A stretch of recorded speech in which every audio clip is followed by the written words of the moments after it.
Hey guys, my name's Crystal Kenny, and I'm in love with creating. All things artistic and imagination involved. I'm an American girl who chased her creative dreams all the way to Paris, France, making a living using photography. This podcast takes you inside the stories of all the artsy folks I've met along the way and gives you that extra push to discover your creative gifts. The desire to create is deeply inside each and every one of us, and I give you the tools and inspiration to find a new way of living a more creative life. This is La Vie Creative, the podcast.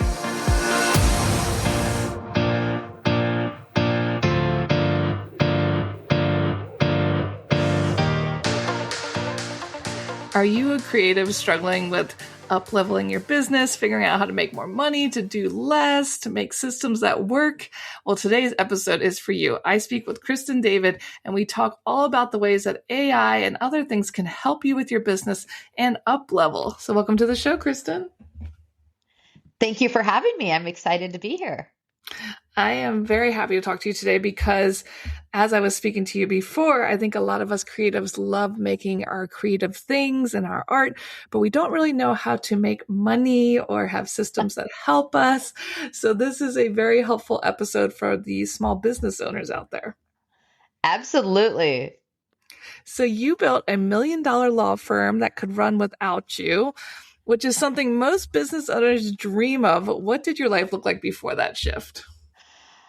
Well, I came out of law school, like many professionals, with the know-how of how to do the legal, but no understanding of how to balance and run a business like a business. And so the first few years were working 85-hour weeks, constantly doing everything myself, constantly trying to learn and figure things out that I didn't know how to do. It kind of sucked. It did. It sounds like it. That's a long week. Yeah. Didn't leave much time for my creative pursuits. Let's just say that. So what was the breaking point where you were like, this is not sustainable? So I was developing into being a good trial lawyer, and I loved doing the legal work, and I loved helping people. But it just, I thought there's got to be a better way. Like there's got to be a component there that I'm missing. Like somebody must have figured this out. I'm not the first person that has to juggle all the admin stuff, all the little like reminders, things like that, that I was like, why isn't this, there's got to be a better, easier way to do this. So I started digging in and looking for classes and looking for like, how do you manage people? How do you delegate better? How do you get things off your plate that you don't like to do? And that's when the transition came. That's fantastic. I think that so many of us struggle with that. We feel like we have to control and do everything. It's really hard to let go, but actually things can work better when you're not involved sometimes. Absolutely, yes. Absolutely, yes. And I actually was just on with an artist last week and helping her with, we identified the top 5 things she didn't want to do that just doesn't make her thrive. And we were able to get a part-time assistant for $8 an hour offshore in another country that could just do all that stuff for her. And it's been an absolute game changer for her. So what are some of the biggest mistakes you see creatives and service providers making when trying to grow? So trying to figure it all out yourself. That is number one, the frustrating point, I think, that we all hit, where we're like, oh, I should be able to figure this out. And you just keep kind of banging your head against a wall. And I really encourage people lean into podcasts. I listen to a lot of podcasts, lean into books. Nowadays with AI, have a chat with Chat GPT. You could just do the audio version back and forth. You can do with Claude, same thing. I mean, it's just amazing in the world we live in now with AI, where you can have a conversation with Claude and say, Claude, I don't know how to do that. Figure that out for me. And it's amazing how much AI can figure out for you. But a lot of it is just having an awareness of like, oh, okay, that's what it would need to look like, or that's how to do it. And then decide, how can you get it off your plate?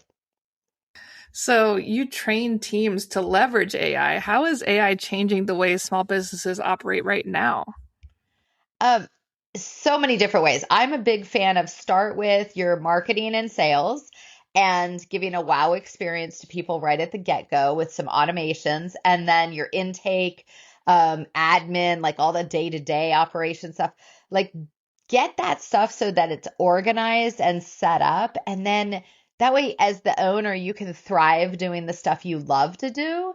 And for some people, that is talking to people and doing sales or marketing. For some people, that's not doing that. It's being more in the behind the scenes side of things. So I think it starts with who you are and your own like strengths and weaknesses, what you love to do, what you don't love to do. Get those things off your plate first that you don't love to do. Like that's going to be your number one like happiness factor that starts off right away. And as creatives, I think that's a great exercise of like, ooh, what do I love to do? Ooh, what do I not love to do? Okay, let's draw some lines there. And I think that's step one. And then step two is, well, what do we need to do to make that work better? And so once somebody says they want to buy from you, pay you, right? I mean, I know you do it in the like your retreats and your like signing up for photography sessions, and like it's a link, a hyperlink that says like schedule here, pay here, here's your confirmation email, right? That little sequence might take less than an hour to set up, but wow, what a game changer. And now people can pay you and get onboarded. And so it's finding those simple ways to quickly have a win and not have to manually go back and forth 50 times. Yeah, I think that a lot of people just don't realize like how easy it is to set up those systems, but also I feel like a lot of people, myself included, have been like burned by personal assistants. Like we Yeah. offshore them, they're not good, or all of a sudden they're sick and they need a little extra cash early. Like, how do you find good people? So there's a couple of companies that I like using that here in the US, there's one called Get Staffed Up. They help you source marketing assistants, kind of intake, general assistants, all different kinds of positions. And they've vetted the heck out of the people and made sure they have good internet, made sure that they know what they're doing. So yes, you might pay a little bit more, but it's nice to not have to do all the vetting and the interviewing and, you know, hunting down, does this person have internet or a safe computer, things like that. But you can definitely also just go to those other sites that will be much cheaper, like pineapple.com is like $8 an hour. And you know, you might just need somebody for 5 hours every 2 weeks, right? That's all you need. $40. Wow, they can, in those 5 hours, they're zinging. They can get so much done. So there are some good sites. You can also, you know, we have a whole training on how to hire, onboard, and work with like an executive assistant. And, you know, the more you can document, first you got to find and vet and make sure you get the right person in that has some knowledge of like what you do and the tech that you use. And then second, you really want to make sure they understand how you work and operate and how you want things presented so that they can do a great job for you. Otherwise, you're going to be forever frustrated. So one of the things I love to talk about is different learning styles. Like we all learn differently. Some people are very much auditory learners. Some people are very visual learners, like myself. Some people are very kinesthetic. A lot of our artists are very kinesthetic learners. They learn best by doing. It's not like read a book on how to paint. It's like go paint, like go do it, like use Yeah. your hands. So definitely for a lot of creatives, it's that kinesthetic learning. So have your assistant give you tasks that will be, or give you the information in a way that you can like check off, learn, use, open up the template, right? Like things that are going to be more like hands-on. And then you're like, oh, okay, great. That's complete. Like it closes the loop in your brain. If if the assistant just comes back and verbally says, "Oh, it's done," we might be kind of like, "Well, but is it really?" Like I want to see it. I want to know that it's done. And so that's where I think a lot of frustration happens between maybe an assistant or someone you've hired and yourself is we're not communicating in the right way. So understand your own learning style and how you like to receive information. That way you can ask for your vendors or your assistant or whoever to like give you the information in a way that makes the most sense for you. Yeah, I think that's great advice. And I like what you said about like we all have different ways of learning and doing things. So, yeah, definitely we want to like get our help to know how we need to be helped Yeah. and how we can see that they're actually doing something. And what are Yeah. some practical ways a creative entrepreneur, painter, photographer, coach could start using AI today? I know getting an assistant, streamlining things. What are some other things? Uh, so in the world of AI, it's a phenomenal like junior intern, like a junior copywriter, right? It's I think the important thing to remember always is that it's going to be great for ideation, for some research, for awareness of like how something would work, like it can build you a little workflow. So for instance, my AI knows me in that I'm a visual learner. And so it's both in Claude and Chat GPT. And this works in the free version. You can literally tell it, like, always give it back to me in a diagram. Like, help me, like, whenever you're explaining something to me, give me a picture of it so that I can see what needs to happen.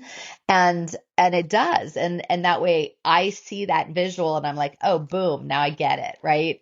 So I think the first step with using AI is like just keep asking questions like, well, how do you do that? Well, how would you set that up?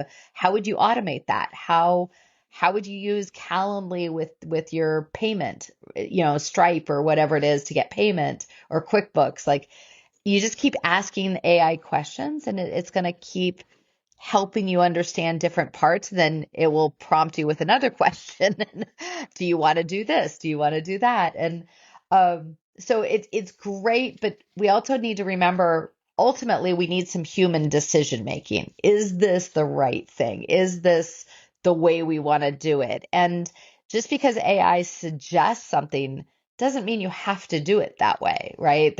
You can always ask AI like, isn't there a better way? Isn't there another way? I don't want to use that tool or I don't want to do it that way. Um, or it tells you you have to do something and you're like, can't you do it for me? Isn't there some other workaround? And it's amazing with coming up with options and alternatives. So AI is a fabulous tool, but ultimately at the end of the day, we still need human decision making, a little critical thinking before you like punch the yes button and go off the rails. So, but I think does that make sense, Crystal? Just that Yeah, whole definitely. background. I think a lot about what you said about critical thinking is key too, because I mean we need to use our brains, people, and like you said, it can help us come up with ideas, help us Yeah. problem solve. But at the end of the day, you should still be making the final decision and using your brain a little bit, which brings me to my next question: analysis paralysis. Okay, ChatGPT or Claude, whoever is telling me all these amazing things, and then I'm like, oh my gosh, but where do I start? I have so much more to do. Or what do you do in those situations?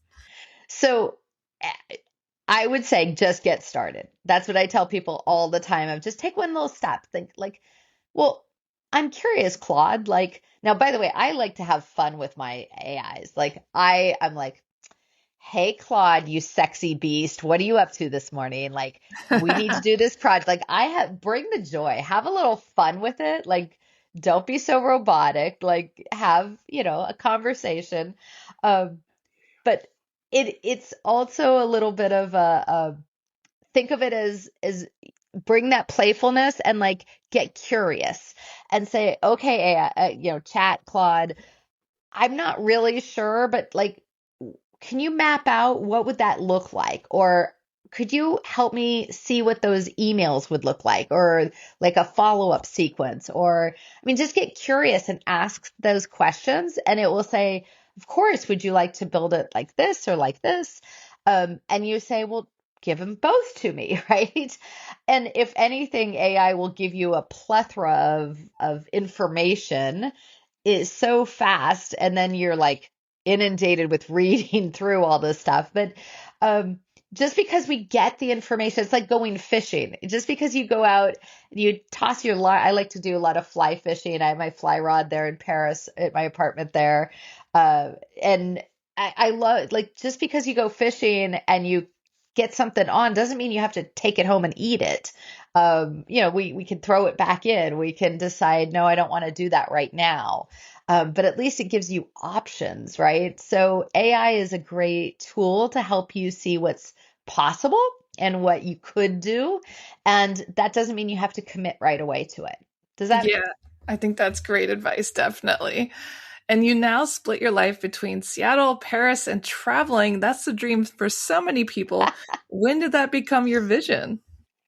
So after I built up my law firm and sold it after I got the systems running, people working it, doing a great job.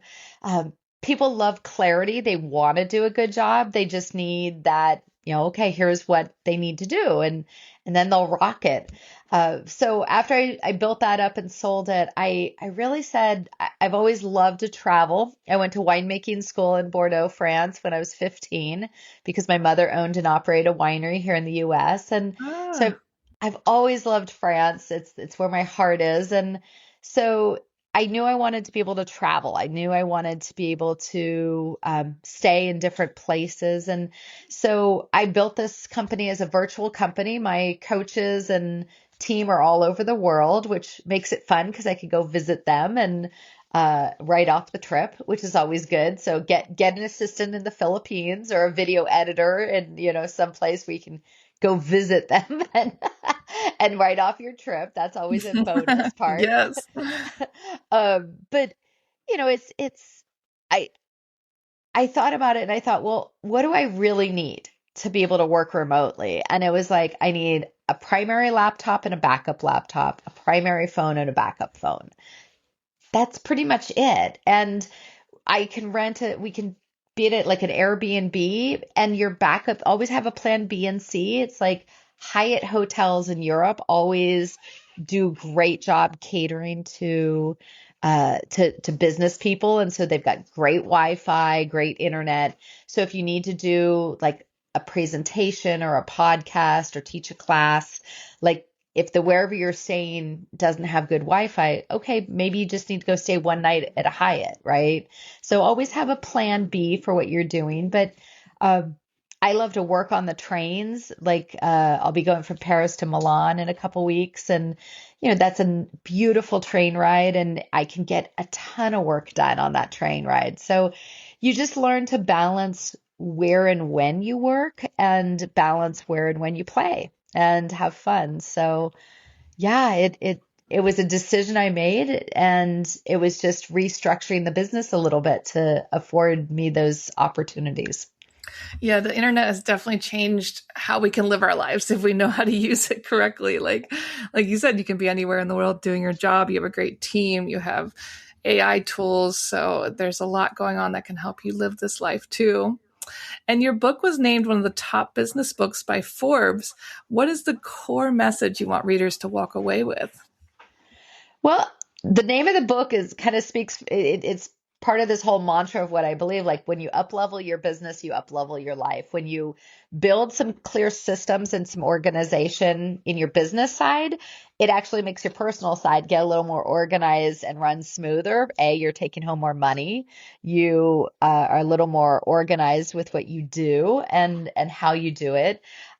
So let's just take one quick example. Like naming and file organization. Like if you just get a little bit of organization going in your business world, okay, all your financial stuff lives in a financials folder. All your marketing and sales stuff lives in a marketing sales folder. All your admin stuff lives in an admin folder, right? And you just start getting a little bit of organization going with the file naming and where your information is. Interestingly, your body and your brain naturally starts to do it in your personal life too. You get a little more organized. And so you get into a habit of like, okay, for your business, what do I need to do once a month or every 2 weeks? I need to pay bills. I need to order a couple supplies. You start doing that in your personal life, right? So it's as you up level your business, your personal life changes a little bit too for the better. So, that's if I were able to gift everyone one little nugget of information, that would be it. Like get a little bit of a morning routine, every week routine, a little every 2 week routine, a little bit of systems, just a little systematic approach to some things. Plus, we don't waste as much mental energy. If you know that you pay bills every other Thursday, or every Thursday you sit down for 45 minutes to deal with financials, cool. Now it has a place to live and you don't have to waste mental energy on Mondays and Tuesdays and Wednesdays on it. And so just a little bit of structure goes a long ways. Yeah, structure, definitely something we could all use a little bit more of in the creative world sometimes. And how do you make decisions quickly and confidently in business? Well, I'm a big fan of saying you fail your way to success. So you sometimes you just have to make a decision. And it kind of goes back to that analysis paralysis. Sometimes we can get so caught up in worrying about, is this the right decision? Is this the wrong decision? And I think one of the most powerful words in business and in life is pivot.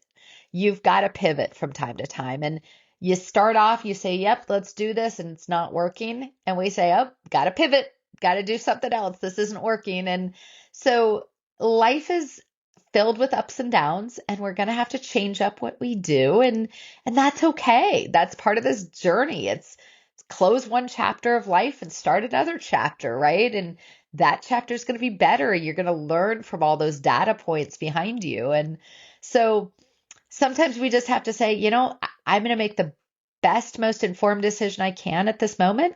And if in a week from now or 2 weeks from now, we find it doesn't work, well, we'll have to pivot and do something else with it. It's like a painting or a piece of music. You start off with one idea and then you're like, that didn't work, or I think I'll go this way now. So I think creatives could actually get on board with this idea of be okay with make a decision. You can always pivot. Yeah, it's okay to get messy and Yeah. fail. I like that, fail forward. Yeah. And many creatives feel resistance to systems. They worry it will kill their creativity. What would you say to them? Find the ones that are easy and make your life better. And those are the ones of the things you hate doing. It's like um, your, I don't know, whether it's car insurance, medical insurance, life insurance, like get it on auto pay or on a every 3 month reminder or an every month reminder. Things like ordering supplies or dealing with certain vendors. Like if you hate doing that stuff, like compartmentalize it so it's like I only have to touch it once a quarter or once every month. So you don't have to deal with the stuff you don't like every single day. Like there's so many little open loops that are in our brain where we're constantly like, oh, I got to deal with that. I got to deal with that. But if you just give it a little place to live, nope, I'm going to deal with that on Thursday morning. It it opens up so much space to like enjoy life and enjoy things, but then on Thursday morning you do have to do it, right? Like you can't put it off forever. So, yes, I mean I think it's a little bit of a balancing game of find the stuff you dislike and let's like clean that up and then you'll feel better. And don't think of it as, systems they're a general structure. They're like an organizational schematic. It doesn't have to be set in stone. There might be the oddity here and there, and that's okay. Yeah, put it in a box and just put it on the shelf and deal with it when you're ready. Yeah. And if someone wants to go from overworked freelancer to true CEO, what mindset shift really needs to happen? Great question. You do not need to do everything. Like I think that's the biggest shift is that as the if you think of yourself as the CEO, you're the architect, you're the designer, and just because there's a bunch of things that need to happen doesn't mean you have to do all of them. Now, this is where for $20 a month, you can have AI create all these automations. It can organize your email. And honestly, for a lot of us, we're already using Microsoft or Gmail. It already has AI built into it. It will organize all your emails for you. It will put all of your vendors into one vendor payment bookkeeping folder. It'll put all your referrals. Anybody that sends in something that says, I want to introduce you to this person and sends you a referral could go into one folder, right? Those are simple, easy. Ask AI, what are 5 automations I can set up with my Gmail or my Microsoft? And it will give you a bunch of ideas. And so just some simple structure like that and recognizing you don't have to pay another human to do it all the time. And you can set up AI to do very simplistic, easy automations where you understand what's going on, but it's just going to save you a lot of time and energy. So that's where I think you get started is find the simple things that are going to help make your life better. And what's something that you've discovered AI can help with that not a lot of people are utilizing right now? That's kind of like, okay, we know we can ask it questions, whatever, but is there something else that AI can do that we should be using more of? Absolutely. So let me walk you through real quick, a quick framework. 3 levels of AI usage. Level 1 is questions and answers, and there's 2 parts to that.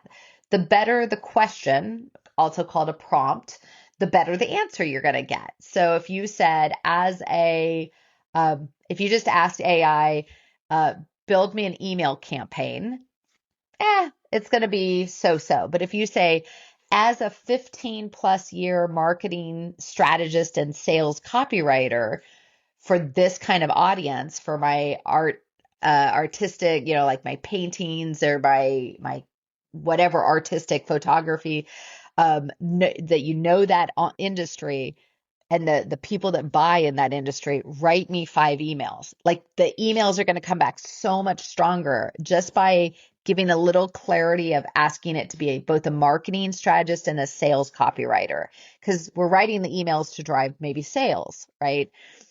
The second part of this is that we want to make sure that you teach AI who you are. So it's called the AI knowledge base. And so what you'll do is you'll open up and say, AI, help me create an AI knowledge base so you learn about me and my business and what I do. And it will interview you and it'll ask questions. And then you'll say, great, now put all of that into one document. And that one document, that knowledge base, is what you can now drop into other AIs or projects. And it will immediately know who you are, what you stand for, your core values, your mission, who your audience is, what you offer. And so it's going to produce a much better output because it knows who you are, right? So it's a little bit of training up your AI so that you don't have to work so hard. So that's a great use of level 1. Level 2 AI is automations. Once we ask chat, like, hey, how do you do X? Level 2 is, great. How do you automate that? How could we make sure I don't have to do 80% of it? And it'll give you a bunch of answers. And then you say, please set that up, right? Level 3 are AI agents where it actually does all the work for you and it actually manages the whole process. So in the last 90 days or so, uh, I've actually done 2 big projects. One was a passion project with my mother called The Creative Globe, and it's audiobooks, travel and knitting audiobooks on YouTube. And we use AI to help us develop a plan and help us write all the copy we write the actual story, but it helps clean it up. But then it does the YouTube optimization to get lots of viewers. So we've only started a couple months ago. We already have almost 1,000 subscribers, tons of views, and AI helped us do a ton of that. And then another one that my mom, like 3 weeks ago, she's 90 years old using AI, and she's like, Kristen, you should start a little program for elderly people of like, what button do I push on AI? And so I kind of interviewed her for a few minutes and I spent the next day and a half on Claude, and it created an entire website, the sales pages, a workbook. I taught the little video lessons, and for $27 you could go on and learn how to use AI. And it's live, it's being used, it's getting sales. Like AI could, and one of the things I said on that one was I want 0% Kristen. I want you to automate. Once I build the videos, I want you to do everything, give the personalized workbook, take the money, do everything. And it does. And so that's like a level 3 AI, where it's kind of an agent working all the time for you and you don't have to do the work. But it was my creativity and my talented, like my knowledge of doing the workbooks and the video and the content, but it's automating the day-to-day operations of that part of the business. So again, I just throw that out there as like some examples of how you can use AI in the different levels so that you can be the creative, fun part, and then AI can do the operational, boring part that I don't want to have to deal with. Does that make sense? Yeah, definitely. I mean, that's fantastic. There's so much that you can do. And I think people are just not even seeing, the whole picture. It's Yeah. just the top of the iceberg. And people who are the early adopters and using it in these ways can make a lot of money now. So why not, So where can people connect with you, learn more about up-leveling their business, work with you? Tell us more. Sure. Listen, you guys are always welcome to email me, Kristen at uplevelingyourbusiness.com, or just go to the website, uplevelingyourbusiness.com. I'm fortunate to have an amazing team now. We've got a number of coaches. We sell products online. I love doing workshops. I love doing in-person workshops around the world. And I think that's where the joy really is when you get to get out in the real world and like learn from examples like I love to do in Paris. We go do a French cooking class or perfume making and learn about, sourcing great ingredients, going to a Michelin star lunch, learning about your, staffing and hiring really great people. I love making the world our classroom, so that's always fun. But people can, jump on social media or just go to our website. And, the Creative Globe is another example of a fun, like endeavor. And I think one of the things I'd love for people to take away from this is anything is possible.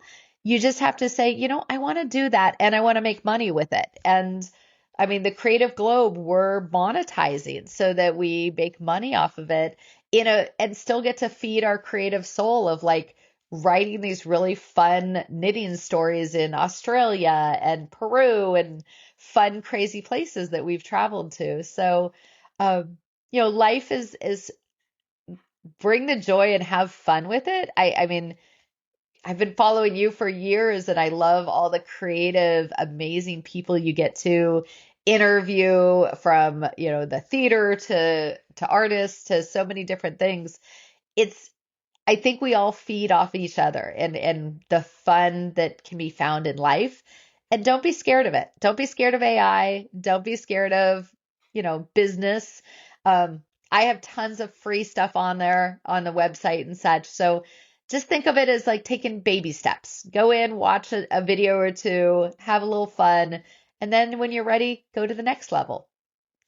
I think that's great advice. And yeah, I definitely feel the same way. Don't be afraid of the robots, guys. Like it can help us. It can make life better, but we can still use our brains, use our creative instincts, our creative thinking.